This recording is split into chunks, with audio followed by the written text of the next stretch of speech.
Na ndipo leo baada ya kusoma Injili ya kitabu cha Yohana sura yake 4 nikatambua kwamba mwanadamu anaweza kuwa na dini, mwanadamu anaweza kuingia Jumamosi kanisani, Jumapili kanisani, lakini kama asipopata habari njema, Yohana 8:32 Biblia inasema nao wataifahamu kweli.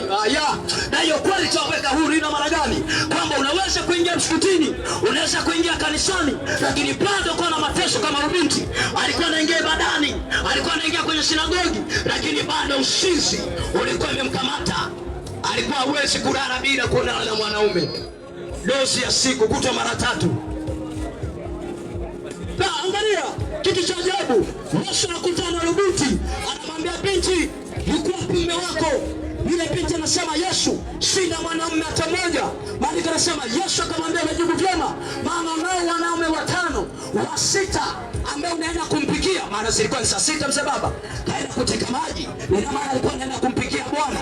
Na huyo wa 6 ambaye yuko nyumbani kwako si mume wako.